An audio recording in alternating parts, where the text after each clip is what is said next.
Doon ka nalungkot man, nagpaabot ka pa sa akin na nagbu-blue buff ka. Yan, kukunin ko yung kabado yan, magre-retrain. O, sabi ko sa inyo, magre-retrain, sabay lalasitin ko, wapa! O, diba? Easy blue bluff. Bossing, ikaw na naman, level 3 ka pa lang, ako level 6 na, wapa! Easy blue bluff. Boss! Bossing, ikaw na naman, bakit level 3 ka pa rin? Ano nangyari sa'yo, wapa? Easy turtle, yung saber.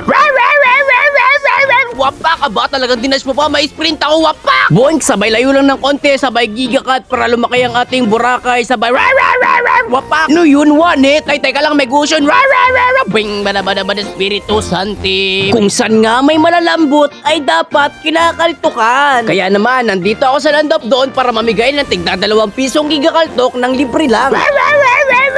Wapak! Isang sapak, 2 katutak. Wow, 650 stacks sa loob ng 8 minutes. That's crazy, man. Oy, teka lang, what are you doing in here? I will kaltok-kaltok you like this. Wapak! Tigreal nga dito mga kaibigan, nag-invisible ball na sabay nag-set sa 5 kasama yung 2 minion. At gigaball nga dito, rescue to the max. Wapak! And another wapak! What a giga double kill by gigaball at gusion dito. Pinatay ang Angela, nakatakas pa nga ba at makakatakas pa nga ba? Ngunit subalit lalayo tayo ng konti, sabay babalikan natin na parang nating happen. Wapak! And another wapak! And back! And antay lang tayo ng first kill, sabay wapak! What a giga savage by gigaball with the International High School of the Philippines with the integrated handlebar. Di na ako wawapak! Wapak! Pang muli, ayaw ko nang magwapak pa ng sandali.